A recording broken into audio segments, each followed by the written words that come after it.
పెద్దిరెడ్డి రామచంద్రారెడ్డికి అయితే కూటమి ప్రభుత్వం షాక్ ఇచ్చినట్టుగా తెలుస్తుంది. ఆయన భార్య పెద్దిరెడ్డి రామచంద్రారెడ్డి భార్య స్వర్ణలత కావచ్చు, లేదా కొంతమంది బినామీల పేరు మీద కావచ్చు, డీకేటీ భూములు గతంలో వైసీపీ అధికారంలో ఉన్నప్పుడు రిజిస్ట్రేషన్ చేయించేసుకున్నారు, ఫ్రీ హోల్డ్ చేసి రిజిస్ట్రేషన్ చేయించేసుకున్నారు.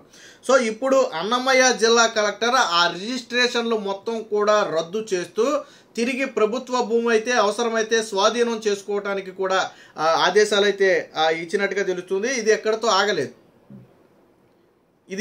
ఆగలేదు. ఆ రోజు పెద్దిరెడ్డి రామచంద్రారెడ్డి అక్రమాలకు ఎవరైతే అడుగులకు మడుగులొత్తారో ఆ అధికారుల మీద చర్యలకు కూడా కలెక్టర్ అయితే ఆదేశాలు అయితే జారీ చేయడం జరిగింది. దీంతో మళ్ళొక్కసారి పెద్దిరెడ్డి అక్రమ భూభాగోతం అయితే వెలుగులోకి రావడం జరిగింది.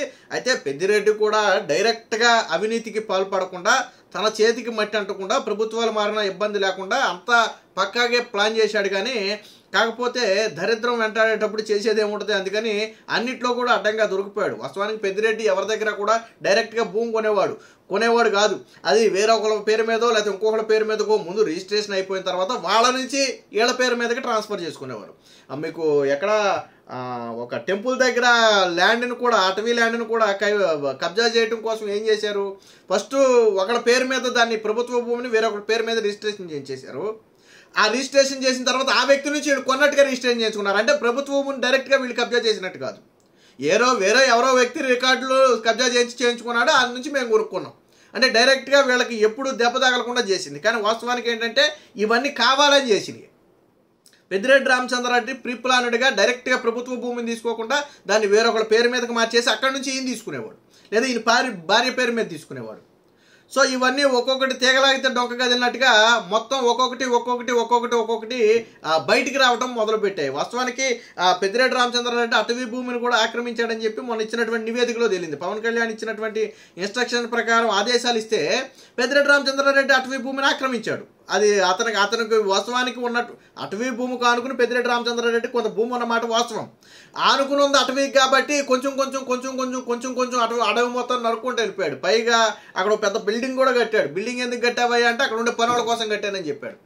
లక్షల రూపాయలు పెట్టి, దాదాపు నా తెలిసి 1-2 కోట్లు పెట్టి ఒక బిల్డింగ్ కట్టి, ఒక రకంగా ఫామ్ హౌస్ మన భాషలో చెప్పాలంటే కట్టి, దీన్ని ఎందుకు కట్టారని నిలదీస్తే నేను అక్కడ పనిచేసే కూలీల కోసం కట్టానని చెప్పాడు. కూలీల కోసం ఫామ్ హౌస్లు కట్టించినటువంటి దానగుణం పెద్దిరెడ్డి రామచంద్రారెడ్డికి ఉందంటే నమ్మడానికి ఎవరు పెచ్చోళ్ళు కాదు. సో ఇప్పుడు అసలు విషయంలోకి వచ్చినా కానీ పెద్దిరెడ్డి రామచంద్రారెడ్డికి సంబంధించిన అక్రమ భూములన్నింటినీ రిజిస్ట్రేషన్లు రద్దు చేసి అందులో ప్రభుత్వ భూమి ఉంటే తిరిగి స్వాధీనం చేసుకోవడానికైతే కలెక్టర్ అయితే ఆదేశించారు. సో పెద్దిరెడ్డికి కూటమి ప్రభుత్వం షాకు, ఆయన భార్య స్వర్ణలత బినామీ డీకేటీ భూముల రిజిస్ట్రేషన్ రద్దు, అన్నమయ్య జిల్లా కలెక్టర్ ఉత్తర్వులు, అక్రమాలకు సహకరించిన అధికారులపై కూడా చర్యలని చెప్పి. వాస్తవానికి రెవెన్యూ డిపార్ట్మెంట్లో కొంతమంది అధికారులు పెద్దిరెడ్డి రామచంద్రారెడ్డికి కీలకంగా సహకరించారు. సో రెవెన్యూ అధికారుల సహకారం లేనిదే మనం ఇసుమంత భూమిని కూడా స్వాధీనం చేసుకోలేం, అది వాస్తవం. ఆ రోజు పెద్దిరెడ్డి రామచంద్రారెడ్డి దాదాపుగా నెంబర్ 2, నెంబర్ 3 పొజిషన్లో ప్రభుత్వంలో ఉన్నాడు కాబట్టి, ఆయన మాటకు తిరుగులేదు కాబట్టి, ఆయన ఆడింది ఆట పాడింది పాట, అధికారులు కూడా తొలమో ఫలమో లంచం చూపించి ఆశలు చూపించి ఆయన పనులు అయితే ఆయన ఏం చేసుకున్నట్టుగా ఉన్నాడు. వైసీపీ ప్రభుత్వంలో అధికారాన్ని అడ్డం పెట్టుకుని అక్రమాలకు పాల్పడినట్లు ఆరోపణలు ఎదుర్కొంటున్న మాజీ మంత్రి పెద్దిరెడ్డి రామచంద్రారెడ్డికి ప్రభుత్వం షాక్ ఇచ్చింది. పెద్దిరెడ్డి భార్య స్వర్ణలత అలాగే బినామీ పేర్ల మీద జరిగిన అన్ని డీకేటీ రిజిస్ట్రేషన్లు రద్దు చేస్తూ అన్నమయ్య జిల్లా కలెక్టర్ చెమకూరి శ్రీధర్ ఉత్తర్వులు అయితే ఇచ్చినట్టుగా తెలిసింది.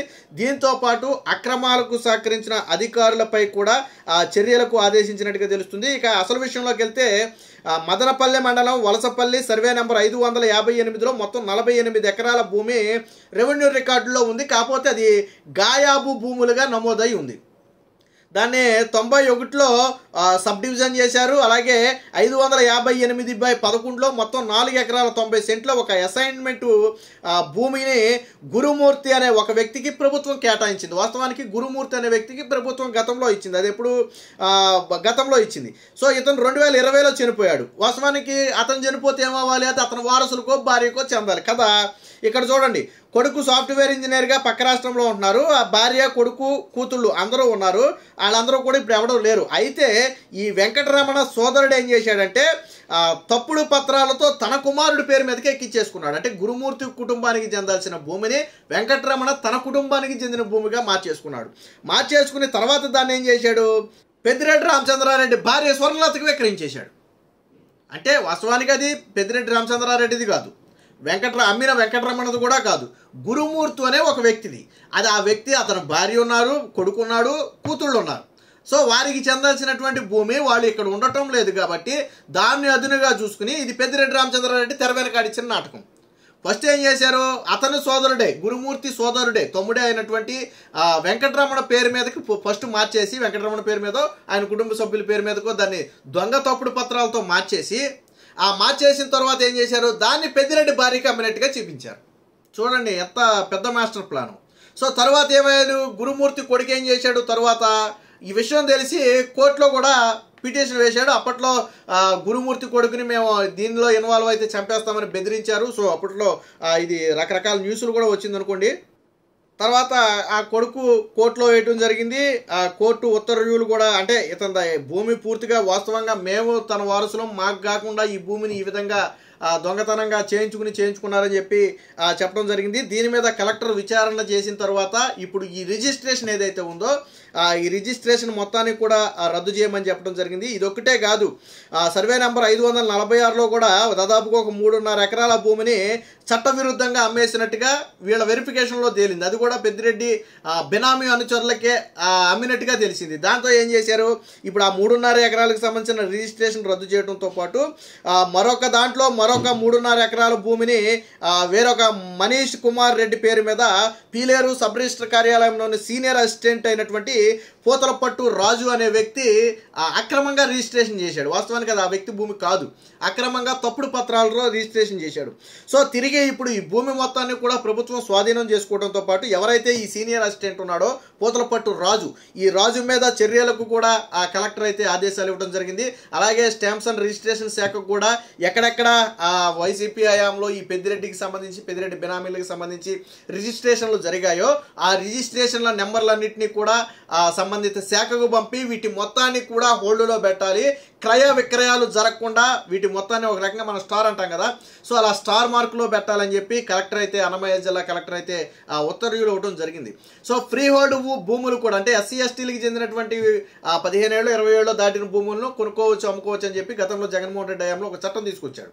సో ఆ ఫ్రీ హోల్డ్ అంటే ముందుగా భూములన్నింటినీ వీళ్ళ పేరు మీదుగా రాతలు రాయించేసుకుని అతి తక్కువకి భూములు కొట్టేసే ప్రయత్నం కూడా చేశాడు గతంలో. మదనపల్లి సబ్ కలెక్టర్ ఆఫీసులో ఎందుకు ఫైర్ యాక్సిడెంట్ జరిగిందంటే ఈ వ్యవహారాలు, ఈ ఫైల్ అని బయటకు రాకుండా ఉండడం కోసమే జరిగింది. సరే, స్టిల్ ఆ కేసు ఇంకా నడుస్తుంది అనుకుంటే అది వేరే విషయం. ఈ రకంగా పెద్దిరెడ్డి కావచ్చు, పెద్దిరెడ్డి భార్య పేరు మీద కావచ్చు, వాళ్ళ అనుచరుల పేరు మీద కావచ్చు, ఏదైతే అక్రమంగా తప్పుడు మార్గంలో ప్రభుత్వ భూమిని, ఇతరులకు చెందిన భూమిని అక్రమంగా లాక్కునే ప్రయత్నం చేశారో వీటి మొత్తానికి కూడా కూటమి ప్రభుత్వం అడ్డుకట్టేసింది. ఎంటైర్ రిజిస్ట్రేషన్లు మొత్తం రద్దు చేయడంతో పాటు ఇందులో ప్రభుత్వ భూమి ఏదైతే ఉందో తిరిగి ఆ ప్రభుత్వ భూమిని స్వాధీనం చేసుకోవడంతో పాటు సహకరించిన ప్రతి సందర్భంలో కూడా కొంతమంది రెవెన్యూ అధికారులు సహకరించారు. అది కింది స్థాయి విఆర్ఓ, అలాగే సర్వేయర్ దగ్గర, ఎంఆర్ఓ దగ్గర మొదలు పెడితే సబ్ కలెక్టర్ ఆఫీసులో ఉండే సబ్ కలెక్టర్లతో సహా అందరూ, రిజిస్ట్రేషన్ ఆఫీసులో ఉండే సబ్ కలెక్టర్లతో సహా అందరూ దీంట్లో ఇన్వాల్వ్ అయ్యారు.